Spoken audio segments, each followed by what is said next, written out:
महाभारत का युद्ध खत्म हो चुका था। कुरुक्षेत्र की धरती पर बस राख, खून और चीखों की गूंज बची थी। पर उस विनाश के बाद भी एक व्यक्ति था जो मर नहीं सका, अश्वत्थामा। अश्वत्थामा, द्रोणाचार्य का पुत्र। जब उसने सुना कि उसके पिता को छल से मारा गया, उसके भीतर प्रतिशोध की आग जल उठी। उसने कसम खाई कि वह पांडवों का वंश समाप्त कर देगा। रात का अंधेरा था, नींद में डूबा शिविर और हाथ में चमकती हुई तलवार। उसी रात उसने पांडवों के 5 पुत्रों को मार डाला, यह सोचकर कि वे ही पांडव हैं। सुबह जब युधिष्ठिर ने देखा कि जिन बच्चों को वे अपने उत्तराधिकारी समझते थे वे सब मारे जा चुके हैं, तब धरा कांप उठी। क्रोध में भरे भीम ने अश्वत्थामा को खोज निकाला, पर वह भाग गया, जंगलों में, निर्जन स्थलों में। अंततः श्री कृष्ण ने उसे पकड़ लिया।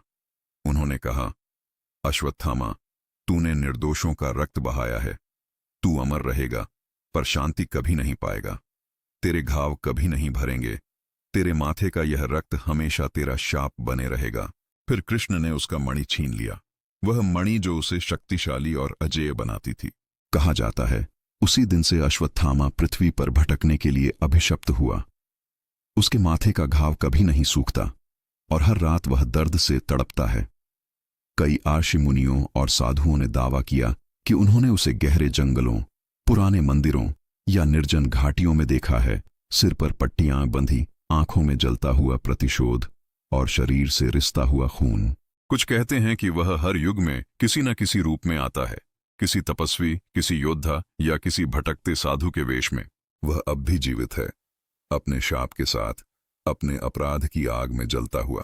कहते हैं, अगर कोई अश्वत्थामा को देख भी ले तो उसकी आंखों से निकलती व्यथा किसी साधारण मनुष्य को सहन नहीं होती। वह दर्द, वह अमृता, वह सज्जा जो मृत्यु से भी भयानक है।